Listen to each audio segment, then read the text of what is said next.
Assalamualaikum warahmatullahi wabarakatuh. Waalaikumsalam warahmatullahi wabarakatuh. Baik, selamat pagi. Wabarakatuh. Selamat pagi, berjumpa kembali pada perkuliahan praktek ya, PPL 2, di mana PPL 2 itu berisikan tentang micro teaching ya. Jadi ini walaupun kita pelaksanaannya masih secara daring, ya dilakukan pada saat bulan Ramadan, tidak mengurangi keantusiasan kita dalam belajar ya. Micro teaching ini kan untuk mempersiapkan kalian untuk menjadi calon guru yang baik, yang siap terjun ke lapangan ya. Baik, pada pertemuan ini saya mau menjelaskan tentang keterampilan dasar mengajar yang harus dimiliki oleh calon guru ya. Oke, sebelum perkuliahan kita mulai, kita sama-sama membuka perkuliahan ini dengan membacakan lafaz basmalah ya. Bismillahirrahmanirrahim. Ya. Semoga perkuliahan ini bisa bermanfaat ya dan mendapatkan kelancaran. Langsung saja Ibu share screen. Ya, oke, sudah kelihatan? Sudah? Oke ya, PPL 2 Micro Teaching masih bersama saya Siti Maisara MPD. Oke, kita mulai. Mau turun dia. Oke, kita mulai dulu dari pengertian ya. Pengertian prosedur pengajaran mikro. Jadi kita mulai dari pengertian dan tujuan pengajaran mikro ya. Mikro, ya kan? Nah, pengajaran mikro itu merupakan salah satu cara latihan ataupun praktik ya yang dilakukan dalam proses pembelajaran. Untuk apa? Untuk membentuk atau mengembangkan keterampilan mengajar. Ya, keterampilan mengajar nih. Nah, adapun keterampilan dasar mengajar yang perlu diperhatikan oleh calon guru adalah ini yang mau kita bahas, keterampilan membuka pelajaran, keterampilan menjelaskan, keterampilan bertanya, keterampilan memberi penguatan, dan keterampilan menutup pelajaran. Ya, jadi micro teaching ini nanti bukan hanya membahas tentang keterampilan dasar, bukan. Nanti juga akan diajari gimana cara membuat silabus yang baik dan benar, kemudian diajari tentang membuat program tahunan dan program semester, membuat RPP, kan gitu. Nanti pada pertemuan berikutnya ya. Dan micro teaching itu kan biasanya prakteknya memang di kelas yang kecil ya. Nah, bisa aja nanti kalau pada saat musim pandemik ini kan banyak sekolah yang tutup. Jadi siswa-siswanya itu bisa kalian ambil di sekitaran rumah kalian aja, cari yang level kelasnya itu sama kan gitu ya. 5 orang udah bisa. Atau kalau tidak ada bisa pakai teman-teman kalian kan gitu ya. Yang jelas ada murid, ada guru kan gitu. Nanti diawasi lah ya, diawasi oleh seorang dosen pembimbing lapangan DPL untuk apa? Untuk mengevaluasi cara mengajar kalian kan gitu dan memberikan masukan-masukan jadi supaya nanti kalian ketika sudah tamat kan gitu mendapatkan gelar sarjana pendidikan mau terjun ini ke sekolah menjadi guru kalian sudah ready nih sudah siap pakai kan gitu ya. Jangan nanti tamat mendapatkan gelar sarjana pendidikan banyak tidak tahunya ya kan. Ngajar asal ngajar aja gitu, nggak ada membuka tuh nggak ada, menjelaskan juga kadang gimana kan gitu kan. Oke. Baik, lanjut ya. Ciri-ciri mengajar, pengajaran mikro ya, mikro kecil itu ya artinya kan. Jumlah murid diperkecil. Tadi saya bilang 5 atau 10 orang, alokasi waktu dipersingkat 10 atau 15 menit. Ini kan praktik ya.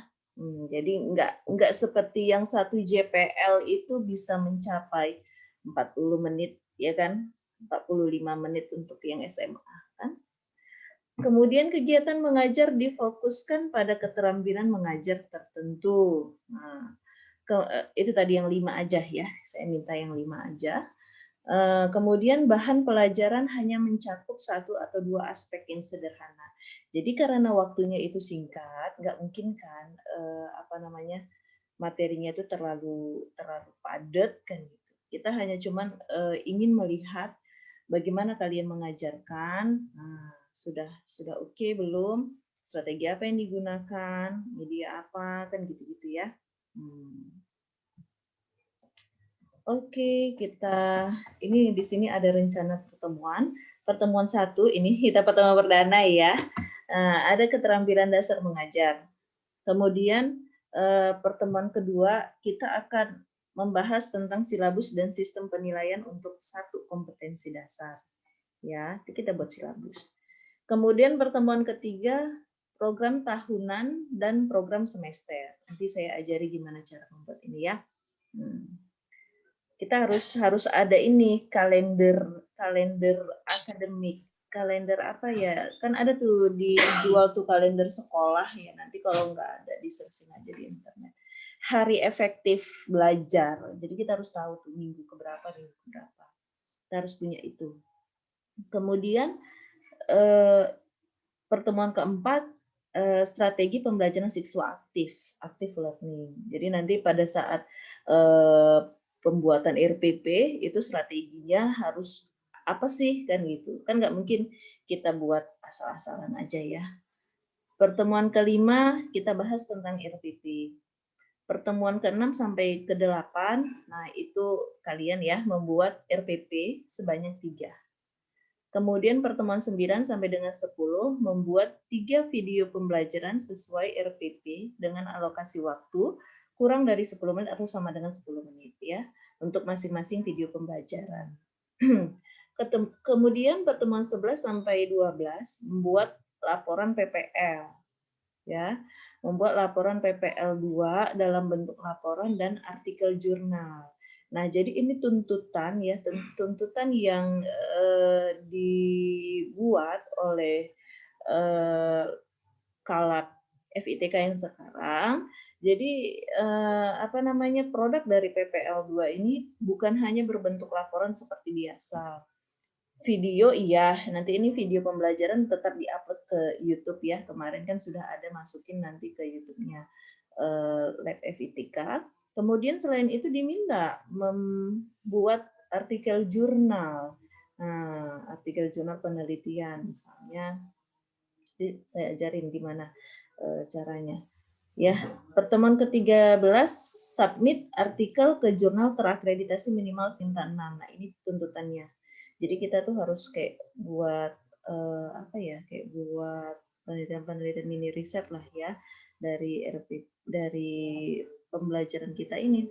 Bisa aja misalnya pengembangan RPP, pengembangan bisa aja nggak usah yang terlalu gimana kali kan gitu. Mini riset aja kita ya. Nanti saya tunjukkan beberapa jurnal pendidikan matematika yang sudah terakreditasi Sinta ya, dan beberapa gaya selingkungnya ya, template-nya nanti bagaimana.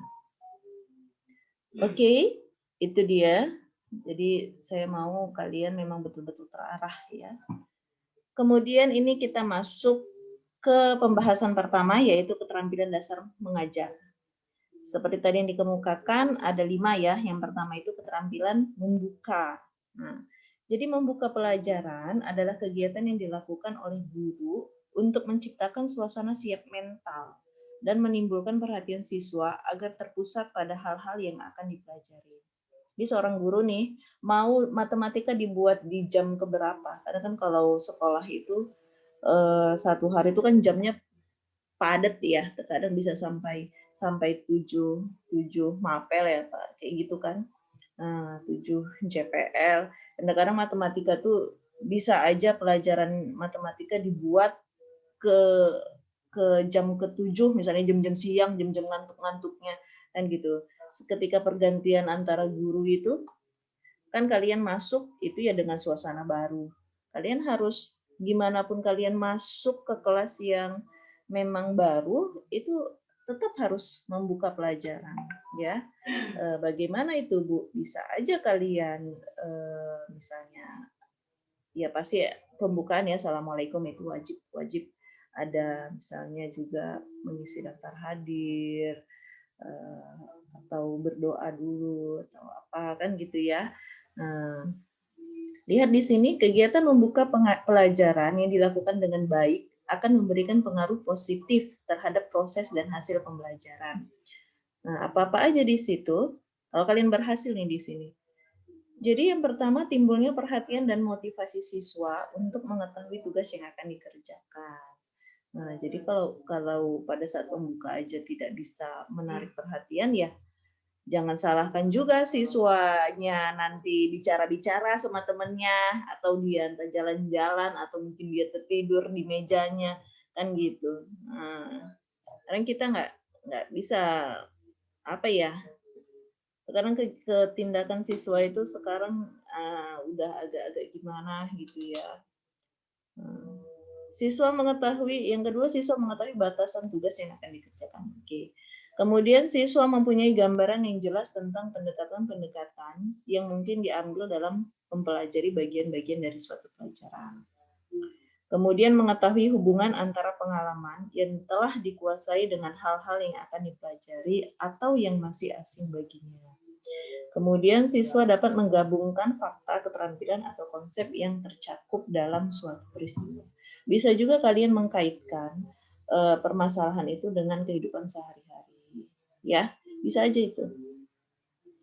Coba dilihat nanti di sini ada komponen-komponen keterampilan membuka pelajaran. Ya, komponen yang perlu diperhatikan. Yang pertama, menarik perhatian siswa. Kemudian menimbulkan motivasi, memberi acuan, dan membuat kaitan. Nah, ini dia trik-triknya ya. Menarik perhatian siswa yang perlu diperhatikan tuh gaya mengajar guru. Nah, cemana gaya mengajar guru?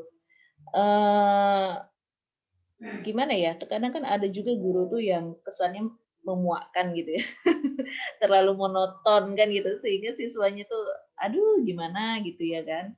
Nah, cuek siswanya, enggak aktif kan gitu. Ya udahlah Bu, pikir dia mungkin ya terserah Ibu lah. Kadang-kadang siswa ini aduh. Kemudian penggunaan alat-alat bantu mengajar. Nah, itu tadi ya seperti media apa kan gitu. Misalnya kita mau ngajar ngajar lingkaran, terus kita bawa bawa uang koin gitu ya kan. Ibu ini mau bagi-bagi duit nih, pikir gitu ya. Padahal itu alat bantu mengajar. Jadi sebisa mungkin menarik perhatian siswa. Kemudian pola interaksi yang bervariasi. Bisa bisa kita buat dalam kelompok ataupun gimana kan gitu ya. Nah, atau nanti si siswanya bisa kita suruh diskusi dengan teman sebangkunya kan gitu. Kemudian menimbulkan motivasi. Menimbulkan motivasi. Apa itu, Bu? Misalnya menimbulkan rasa ingin tahu. Nah, baru ciptakanlah kehangatan, ya, kehangatan dan antusiasme. Kemudian memperhatikan minat siswa. Jadi terkadang tuh kita mengajar kan, nanti kita dikasih kelas misalnya, ada 5 kelas kita. Jangan pernah kalian menganggap bahwa di 5 kelas itu kalian bisa menerapkan gaya mengajar yang sama. Oh, belum tentu. Terkadang bisa aja kelas yang A itu memang anaknya sudah pintar-pintar dan memang memiliki minat belajar yang tinggi, sehingga kalian tidak terlalu capek lah gitu dalam mengajar. Tapi terkadang kan bagaimana ketika kalian dihadapkan oleh siswa yang maaf cakap ya, yang kemampuannya juga kurang, udah gitu juga dari segi tingkah laku juga nyebelin kan gitu kan. Nah, kan nggak mungkin kalian bisa menyamakan antara misalnya kelas A dengan kelas E kan gitu, nggak bisa kan. Nah, makanya kalian tuh sebagai calon guru harus harus memperhatikan juga gimana nih karakter siswanya. Apakah lebih lebih condong nanti siswanya itu belajar secara visual atau mungkin cuman audio atau mungkin audio visual. Kalau misalnya di sekolahnya itu sudah ada infocus, bisa aja kalian menampilkan video-video pembelajaran yang memang ada kaitannya dengan materi yang diajarkan. Jadi intinya kalau memang misalnya fasilitas sekolah mendukung, oke, kita pakai, jangan dicuekin kan gitu ya. Itu jadi mubazir. Kemudian memberi acuan, mengemukakan tujuan dan batas tugas ya. Tujuan pembelajarannya tuh tujuan pembelajaran kita hari ini adalah ini kan gitu.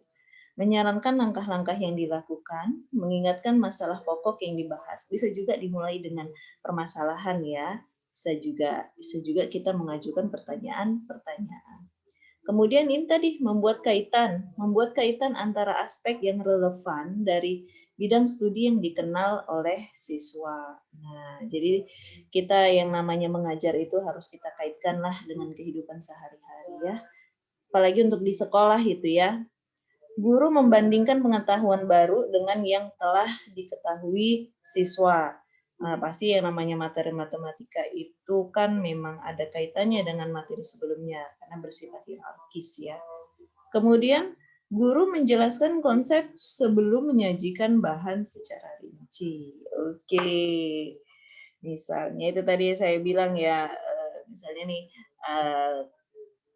kalian mau mengajarkan tentang konsep lingkaran. Kalian siapkan benda-benda berbentuk lingkaran. Kemudian kalian siapkan tali. Bu, untuk apa itu, Bu? Untuk apa itu, Bu?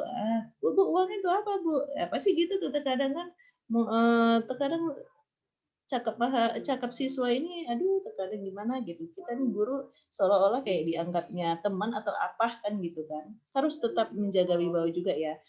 Misalnya, oh iya hari ini coba nih kalian mengukur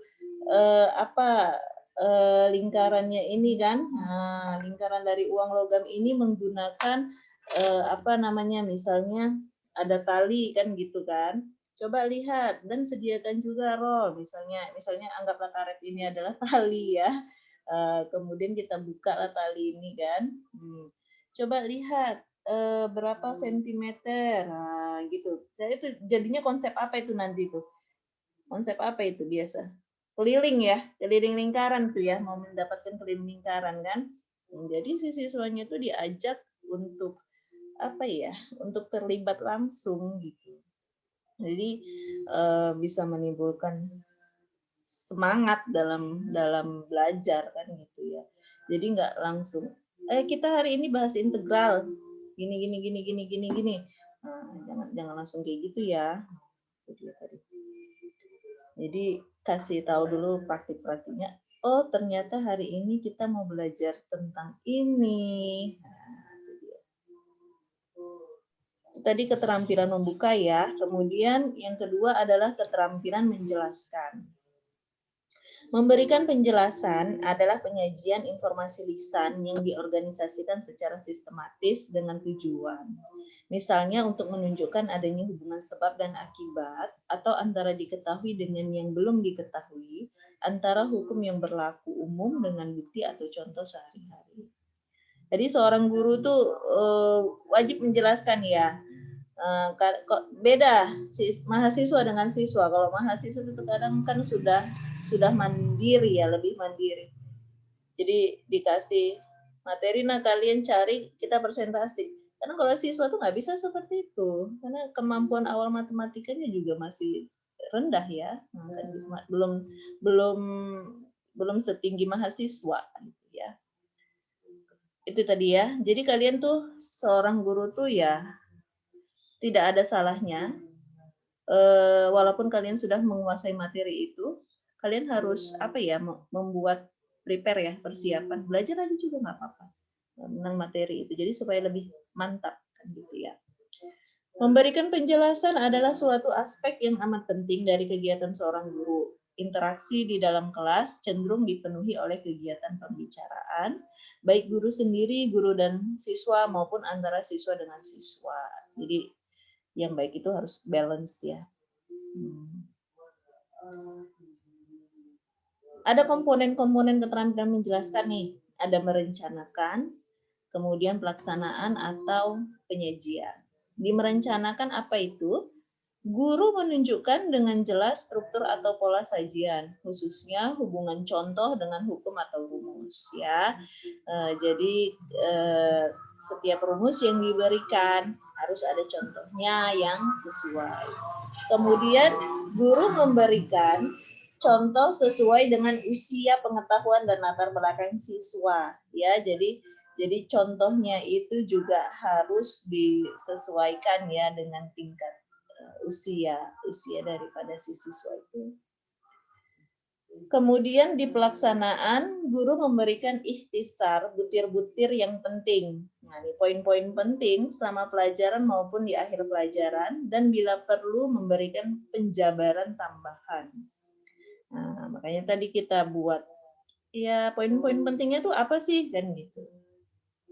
Kemudian guru mengadakan variasi suara dalam memberikan penekanan pada hal-hal penting dari penjelasannya. Nah, terkadang kan kita yang namanya menjelaskan itu intonasinya nggak hanya datar kan gitu ya. Kadang ada hal-hal yang penting yang perlu kita berikan penekanan di situ. Gimana Bu? Bisa aja kita ulang-ulang. Nah, itulah yang dimaksud dengan ini. Nah, rumusnya ini. Penekanan suara bisa aja dengan mimik wajah kalian, nah, kan gitu ya kan. Nah, kadang kan kita mengajar juga itu ada mimiknya kan gitu. Mukanya itu nggak flat aja, nggak boleh cemberut aja, nggak boleh melotot aja, jangan nanti siswanya kabur ya kan. Anak-anak sekarang itu aduh bijak-bijak ya. Kemudian keterampilan bertanya ya. Dalam proses pembelajaran ini bertanya memegang peranan penting ya. Sebab bertanya yang tersusun baik dengan teknik pelontaran yang tepat akan memberikan pengaruh positif terhadap siswa. Misal, meningkatkan partisipasi siswa. Ya, jelas itu ya.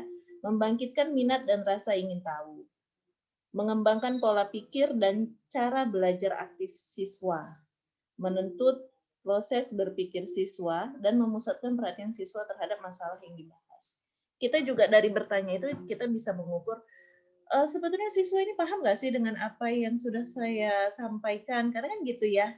Nah, kalau misalnya bisa dia menjawab berapa persen daripada si di kelas itu siswanya bisa menjawab, oh berarti ini sudah paham. Nah, kita mengajar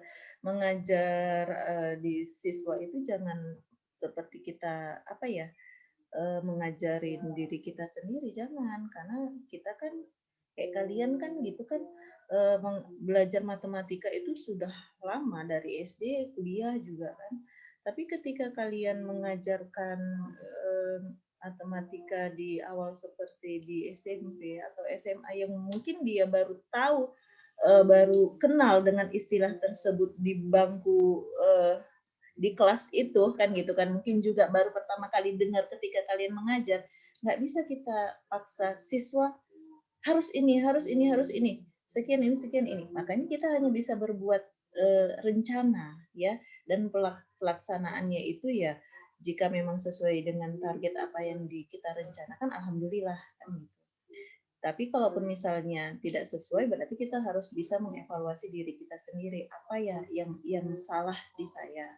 Apa ya yang salah di saya? Jangan cuma menyalahkan siswanya aja. Mungkin cara mengajar kita yang kurang tepat ya, yang mungkin tidak terlalu memikirkan si siswanya ini kemana sih kan gitu, minatnya itu apa. Harus bisa deh menarik perhatian siswa.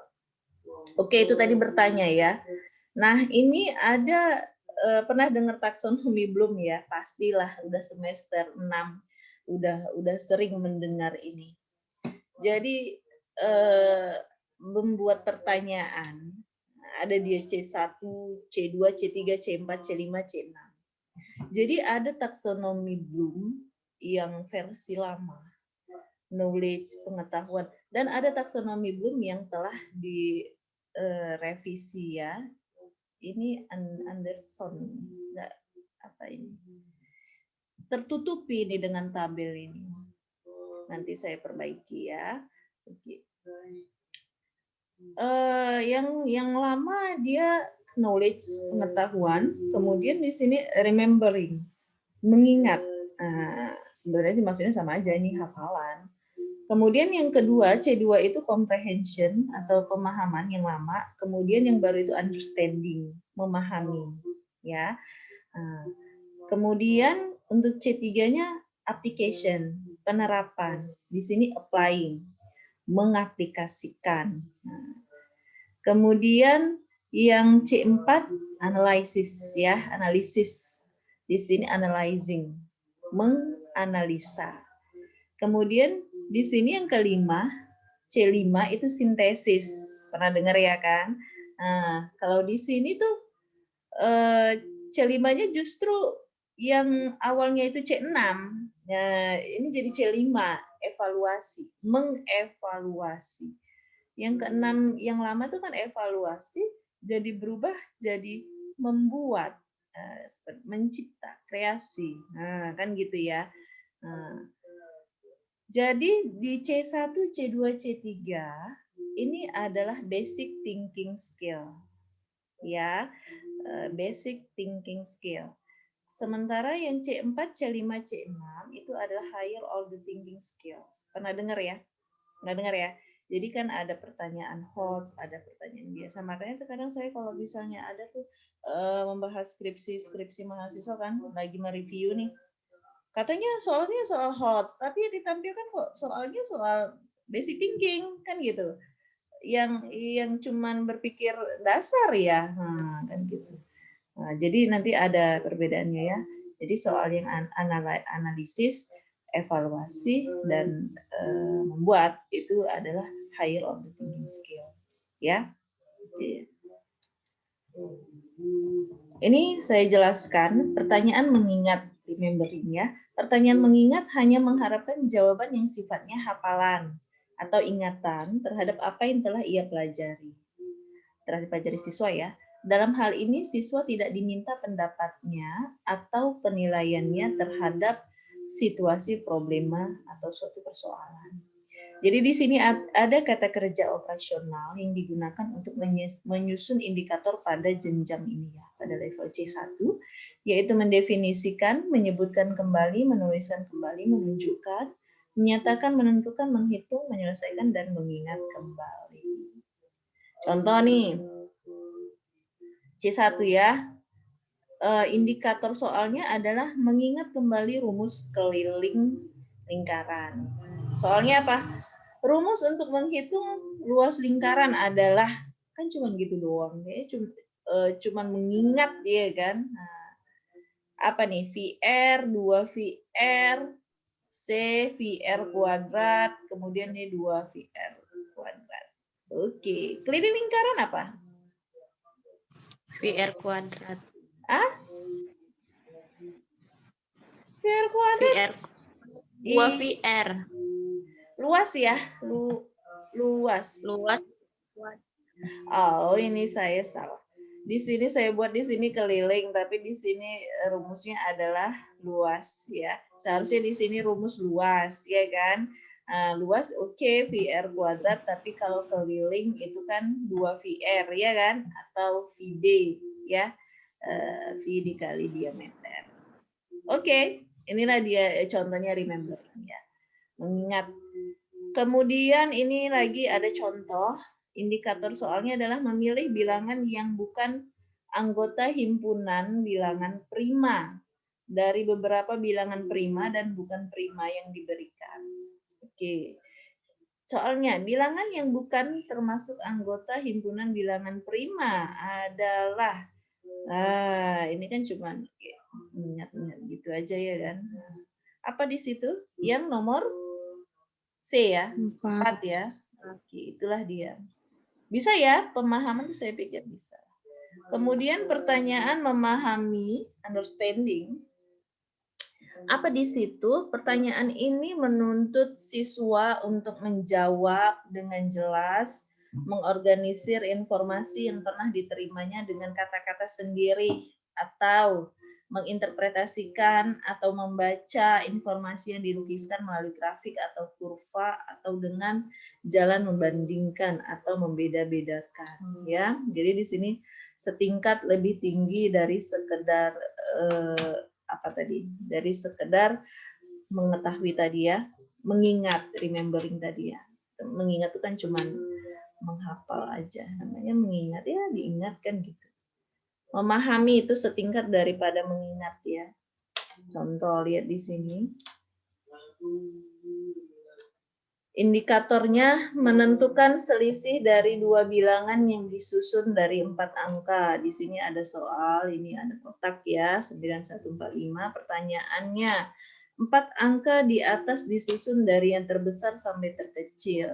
Membentuk bilangan terdiri dari 4 angka.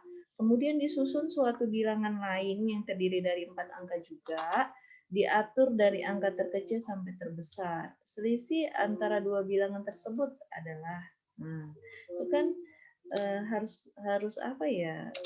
Harus paham dulu tuh siswanya kan aturan tempat ini kan. Kemudian contoh yang kedua, menyederhanakan. Nah, menyederhanakan bentuk akar. Ini kan belum sederhana nih. Nilai dari 2 akar pangkat 3 dari 24 ditambah 4 akar pangkat 4 dikali akar pangkat 3 dari 81 adalah, oke, ini kan kita sederhanakan dulu ini ya, 24 itu bisa aja berapa kali berapa itu? 24. Coba deh nanti dibuat akar pohon dulu ya. 81 itu berapa? Bisa lagi dia dikeluarkan. Gitu ya. Itu dia pemahamannya. Jadi dia levelnya agak naik dari sekedar hafalan tadi, mengingat, remembering ya. Kemudian yang ketiga pertanyaan menerapkan, applying, C3 ya.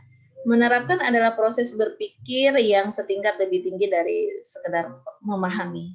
Dalam jenjang kognitif, menerapkan atau mengaplikasikan, seorang siswa diharapkan telah memiliki kemampuan untuk memilih, menggunakan, dan menerapkan dengan tepat satu teori, cara, metode, prinsip, dan rumus pada situasi baru. Biasanya tuh soal aplikasi adalah soal yang mengukur kemampuan siswa dalam mengaplikasikan atau menerapkan pengetahuannya untuk memecahkan masalah sehari-hari. Namanya menerapkan. Ya, kita aplikasikan permasalahan itu, kita kaitkan dengan kehidupan kita sehari-hari, ya. Kata kerja operasionalnya adalah apa aja di situ: menggunakan, menerapkan, menghubungkan, mengeneralisasi, menyusun, dan mengaplikasikan. Coba lihat di contohnya. Ini indikator soalnya adalah menerapkan konsep persen pada masalah jual beli. Contoh soal ya. Seorang menjual mobil dengan harga 30 juta. Jika ia mendapatkan kerugian 25%, maka harga pembelian mobil tersebut adalah. Nah, jadi kan si siswanya ini harus tahu harga beli itu apa. Jadi nampak dia ketika sudah dikaitkan dengan kehidupan sehari-hari itu jadi lebih nyata aja kan gitu kan. Bagaimana sampai C3 ini? Nanti kita sambung setelah break ini ya, karena waktunya kurang dari 1 menit. Nanti join kembali dengan menggunakan link yang sama ya. Oke? Halo? Iya, Bu. Iya, Bu. Oke ya.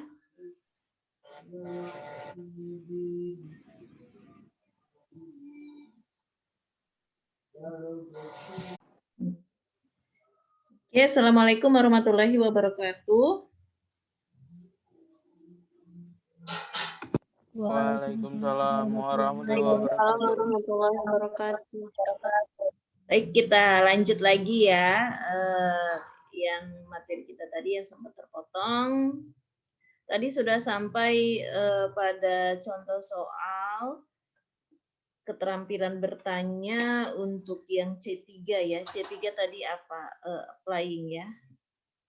Menerapkan ya. Oke. Kemudian pertanyaan keempat yaitu pertanyaan menganalisa. Analyzing ya, C4. Menganalisa adalah kemampuan seseorang untuk merinci atau menguraikan suatu masalah soal menjadi bagian-bagian yang lebih kecil, bisa gitu ya, dan mampu memahami hubungan di antara bagian-bagian tersebut. Para siswa menganalisis dengan membedakan, mengorganisasikan, dan memberikan atribut yang bersesuaian. Jadi jenjang analisis setingkat lebih tinggi daripada jenjang aplikasi tadi ya, analisis. Contoh lihat di sini. Contohnya, petunjuknya pada soal berikut diberikan suatu teks yang harus Anda pahami dengan cermat. Kemudian menyusul soal-soal yang menanyakan hal-hal yang berhubungan dengan isi teks ya. Pilihlah salah satu jawaban yang paling tepat pada alternatif jawaban yang sesuai dengan teks. Oke. Dari sejumlah 60 siswa diperoleh data sebagai berikut. 42 orang siswa gemar olahraga, 33 orang siswa gemar musik, 35 orang siswa gemar melukis, 18 orang siswa gemar olahraga dan musik, 17 orang siswa gemar olahraga dan musik dan melukis kan. Kemudian 10 orang siswa gemar musik dan melukis dan 7 orang siswa gemar ketiganya. Dari uraian di atas, maka siswa A, siswa yang tidak gemar sama sekali dari ketiga kegiatan tersebut ada 20 orang. B, siswa yang gemar olahraga ada 2 orang. C, siswa yang gemar olahraga tapi tidak gemar melukis ada 15 orang. Kemudian yang D, siswa yang gemar melukis dan olahraga tapi tidak gemar musik ada 11 orang. Jadi dia menganalisis itu biasanya soalnya itu panjang kan gitu ya. Nah, tapi di sini tuh kita dari kalimat yang panjang ini, dari pernyataan yang panjang ini tuh kita disuruh apa sih dari cerita ini yang mau kita ambil. Ini pelajaran apa ini? Himpunan ini kan? Himpunan ya? Bisa kita selesaikan pakai diagram frame pun bisa. Oke. Jadi soal-soal ini nih analisis ya. Jadi analisis itu masuk tadi ke higher order thinking skill ya. Nah, kemampuan berpikir tingkat tinggi. Nah, jadi kalau yang C1B C3 itu dia basic thinking skill ya. Anda mau yang mana? Ya, semakin level soalnya yang kalian berikan semakin tinggi ke siswa, maka kemampuan yang didapatkan oleh siswa juga akan semakin bagus kan gitu. Kalau kalian ngasih soalnya hanya yang standar-standar aja, kemampuan siswanya bisa ya cuma standar-standar aja kan gitu. Kemudian ini menganalisis hubungan deret aritmatika dan geometri ini SMA ya. 3 buah bilangan positif merupakan deret aritmatika yang jumlahnya 15.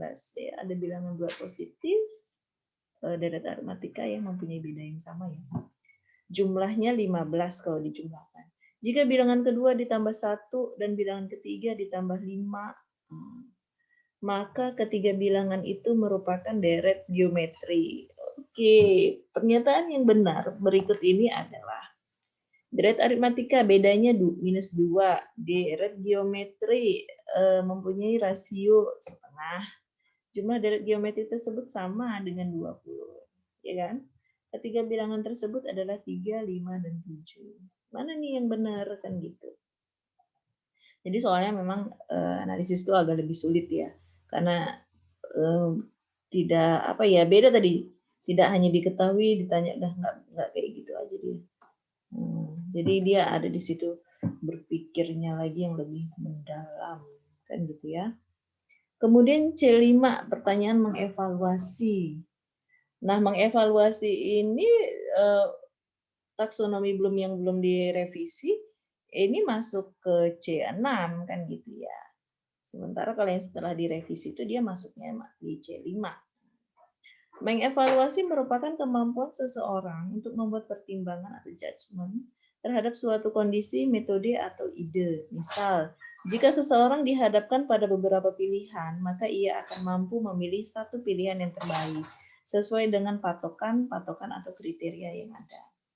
Kata kerja operasionalnya lihat di sini, menilai, mempertimbangkan, membandingkan, memutuskan, mengkritik, merumuskan, memvalidasi, dan menentukan. Oke, lihat di sini ya. Contohnya, tadi mengevaluasi ya, mengevaluasi, membandingkan, memutuskan. Oke. Lihat di sini indikatornya mengevaluasi hubungan dua buah lingkaran. Misalnya disusun soal berbentuk benar atau salah kan gitu. Soal nih. Jika lingkaran A mempunyai luas 100 pi dan lingkaran B mempunyai keliling 50 pi, ya. Lingkaran A dan B merupakan lingkaran dengan ukuran yang sama. Benar apa salah? Nah, jadi kan dia harus kita cari dulu. Nah, iya kan? Kita cari dulu nih, lingkaran A dan B lingkaran dengan ukuran yang sama. Ukuran yang sama itu berarti kan dia memiliki apa tuh?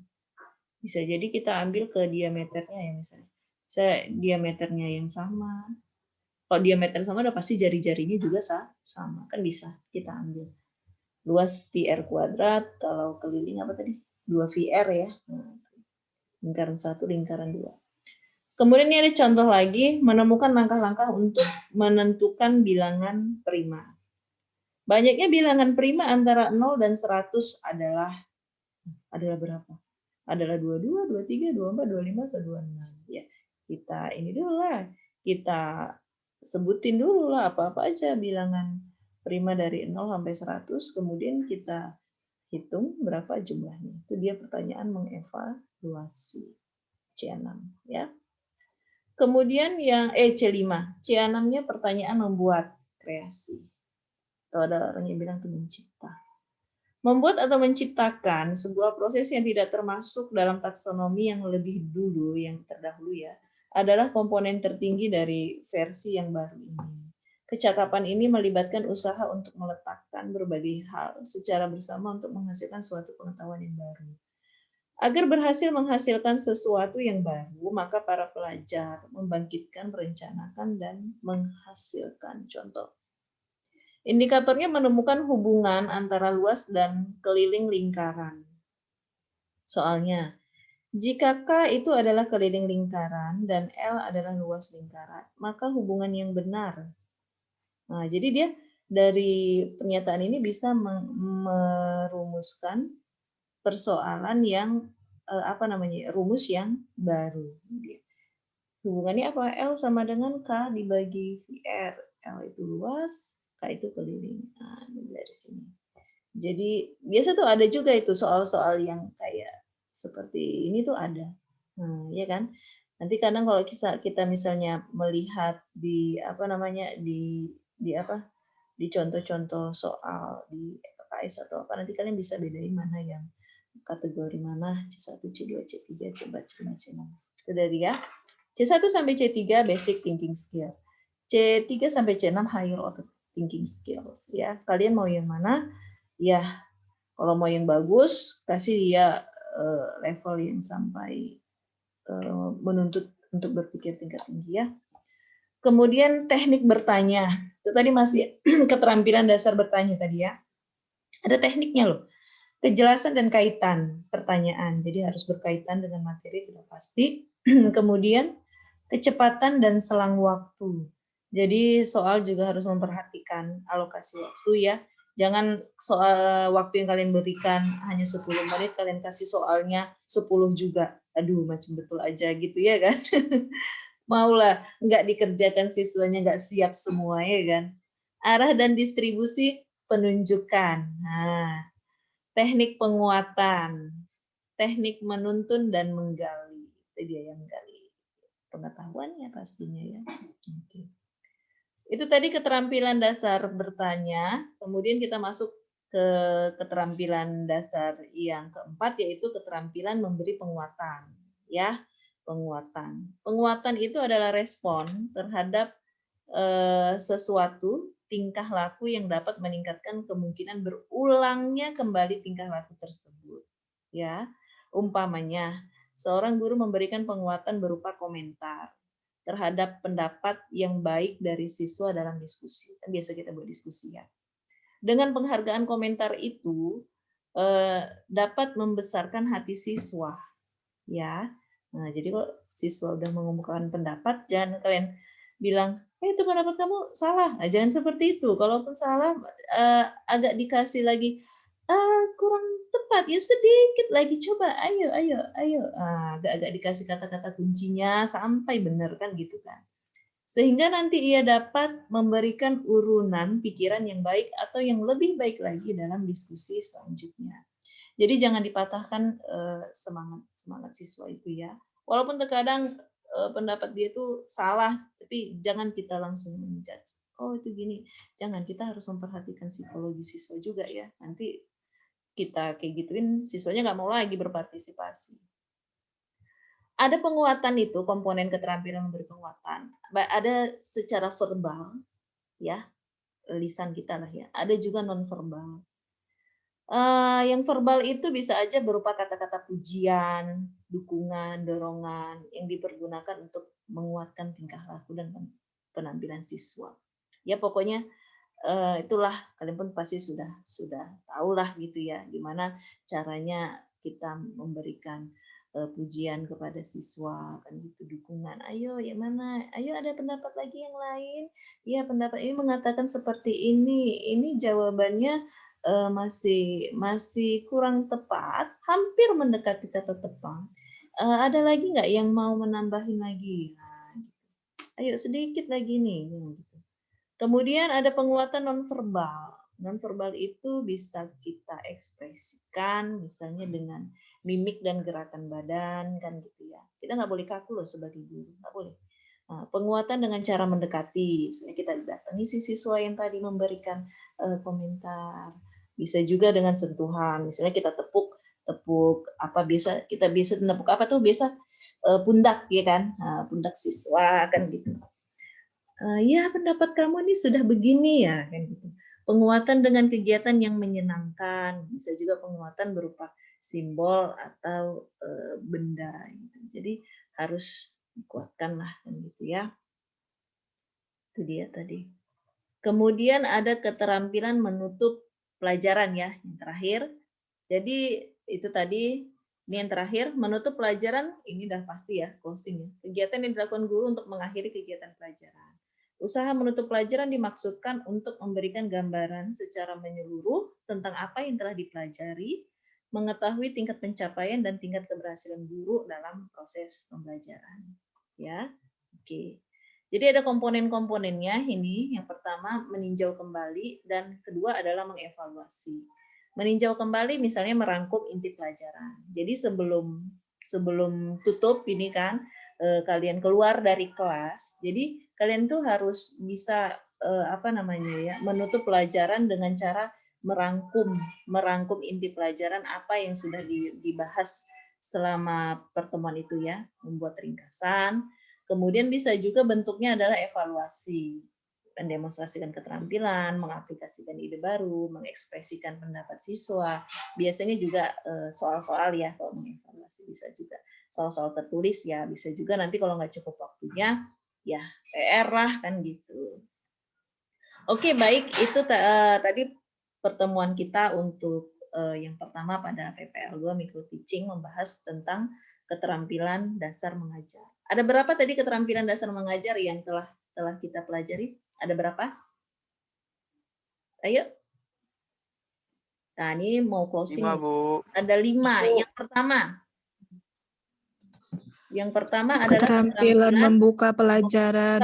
Membuka pelajaran. Yang kedua, setelah dibuka diapain? Langsung ditutup kan enggak? Ngapain ya buka langsung cuma menutup doang ya kan? Kemudian apa yang kedua? Keterampilan habis dibuka berarti keterampilan dasar menjelaskan. Oke, setelah menjelaskan, ngapain? Ngapain? Keterampilan dasar Iya, bertanya. keterampilan bertanya, harus mampu kalian. Tadi membuat pertanyaan itu ada sampai C6 ya. Apa aja tadi C6? C1 sampai C6 tadi yang pertama apa? Memahami. Memahami itu seperti Mengingat. mengingat, remembering. Kemudian yang kedua, C2, Memahami. memahami tadi ya, understanding. Kemudian yang ketiga tadi apa? Mengaplikasikan. Lain. Yang keempat, Menganalisis. ya, menganalisis. Kemudian yang kelima, Evaluasi. mengevaluasi. Yang keenam, Membuat. Nah, mencipta ya. Seperti itu. Itu keterampilan bertanya tadi masih yang ketiga. Keterampilan apa lagi yang keempat? Memberi penguatan. Iya, memberi penguatan.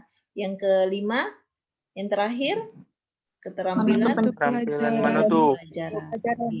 Jadi ini yang kelima keterampilan dasar ini wajib ada, wajib kalian tampilkan pada saat nanti membuat RPP dan membuat video. Jadi di situ kelima-limanya itu wajib ada, ya. Wajib ada. Mau kalian menggunakan strategi pembelajaran apapun, yang kelima dasar ini namanya dasar 5 ini itu wajib ada loh. Jadi kita yang namanya mengajar harus kita harus kita perhatikan keterampilan itu ya.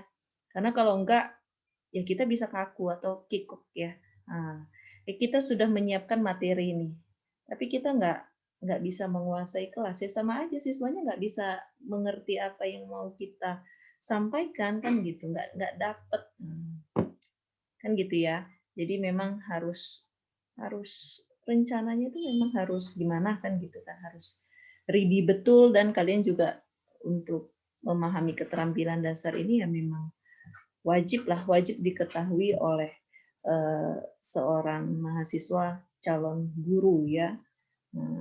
Oke, ini saja pertemuan kita, pembahasan kita pada pagi hari ini. Nanti kita lanjut lagi, nanti saya kasih tahu jadwal berikutnya itu kapan ya. Karena kan PPL ini cuma 13 pertemuan ya. Bisa aja nanti kita padatkan ya, supaya nggak terlalu lama. Oke. Apalagi adakah di sini yang mau ditanya, silahkan sebelum kita akhiri. Jadi minggu depan ya atau nanti pertemuan selanjutnya kita bahas tentang silabus, cara membuat silabus itu gimana sih. Di silabus itu bukan hanya ada di perkuliahan tetapi di sekolah juga ada. Sekolah tuh ada. Apalagi kalau udah mau akreditasi sekolah itu, RPP harus lengkap, RPP semua guru, ya kan, pertemuan 1, pertemuan 2, pertemuan 3, dan seterusnya. Silabus harus ada, program tahunan harus ada, program semester harus ada.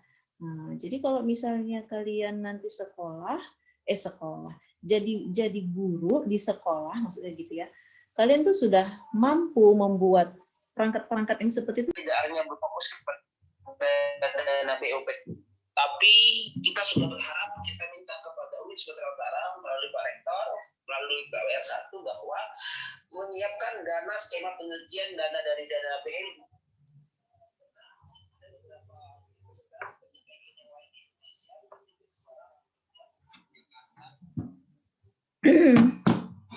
Halo, assalamualaikum. Terputus tadi ya, aduh sinyal. Tapi ini masih di. Oke, jadi itu tadi pertemuan kita. Ada yang mau ditanya seputar keterampilan dasar mengajar seorang guru? Pas? Atau mungkin nanti kalau kalian ada belajar lagi dari buku-buku yang lain, ada nanti tidak saja sampai 5. Cuman kan ini dasarnya itu ya yang 5 ini dulu deh dikuasai. Ada juga nanti yang bilang menguasai kelas itu dijadikan sebagai keterampilan dasar gitu. Ada juga itu yang seperti itu. Gimana? Nanti kalian bisa cari-cari video pembelajaran di YouTube yang apa ya, yang tutornya itu yang calon guru atau udah guru ya, yang memang mengaplikasikan kelima keterampilan dasar mengajar ini dalam praktek ia mengajar. Baru nanti kalian bisa kalian tiru-tiru kan gitu untuk menghasilkan video pembelajaran yang bagus ya. Ya kalau dari kelima ini aja sudah kalian kuasai, sudah bisa kalian praktekkan di kelas, mudah-mudahan siswa yang kalian ajar itu senang kan gitu. Materinya dapat, kesannya itu senang, jadilah guru yang apa namanya, dikangenin ya, yang kehadirannya itu ditunggu-tunggu. Kalian mau nggak jadi kesannya itu sama si siswa? Ih, males sekali lah bapak itu yang masuk, males sekali lah ibu itu yang masuk. Mau nggak kayak ada kesan seperti itu sama siswanya? Enggak kan? Enggak kan? Kalau misalnya guru nggak hadir, mereka di kelas tepuk tangan, hore, Bapak Hasan nggak masuk kan gitu kan? Hore, Ibu Suwaibah nggak masuk, alhamdulillah gitu ya kan. Soalnya kalau udah Bapak itu yang masuk, PR banyak banget. Entah kayak mana. Soalnya itu yang dijelasin beda dengan contoh. Kadang ada siswa yang kayak gitu kan. Nah, yaitu juga kalimat-kalimat yang pernah kita ucapkan juga dulu waktu semasa jadi siswa. Ya kan? Pernah kan kayak gitu kan? Nah, itu dia. Yaitu efek dari, kita jangan nyalahin siswa ya. Kalau misalnya ada yang kesannya seperti itu ke kita, ya kita harus introspeksi diri. Kan kita nggak mungkin melakukan kesalahan yang sama kan. Makanya kita harus tetap terus belajar, memperbaiki diri, supaya kesannya itu ke siswa atau peserta didik, mau kalian mengajar di level manapun, mau di level SMP, SMA, atau bahkan nanti ketika kalian mengajar mahasiswa jadi dosen, keterampilan mengajar ini wajib ada loh. Kalau enggak nanti aduh gimana gitu. Jadi pengajar yang membosankan ya. Jadi kan kita pingin itu yang kehadirannya itu dinantikan oleh siswa, ya kan, oleh peserta didik kita. Hari Senin nanti siapa aja yang masuk? Ih, ada bapak inilah. Ih, seneng kali aku sama dia. Kan mau kadang gitu kan. Kalau misalnya ada guru favorit nih, entah dari dia cara menyampaikan dia, cara mengajak komunikasi sama siswanya. Itulah tadi dia, entah misalnya dia tonjolkan media-media yang sederhana saja kan gitu, nggak perlu yang terlalu mahal ya, nggak perlu itu. Yang penting dia sederhana, tapi tepat tujuannya. Itu dia ya. Jadi kalau guru yang dinantikan itu ya senang sekali kita menjadi kesannya itu sebagai guru yang dinantikan kan, kehadirannya. Kalau yang tidak diharapkan itu terkadang yang gimana gitu ya kan. Kayaknya aduh, betul nggak dia yang sudah saya ajarkan selama ini? Materi bisa aja benar, tapi kan kesannya itu ya itu kita perlu itu kan. Oke, gimana pada pagi hari ini, masih bersemangat? Sudah tahu ya itu tadi kelima kemampuan dasar yang memang harus kita kuasai sebagai tenaga pendidik ya, sebagai calon guru, wajib diketahui. Ada pertanyaan? Jika tidak ada, maka kita sudahi pertemuan kita pada pagi hari ini. Gimana? Pas?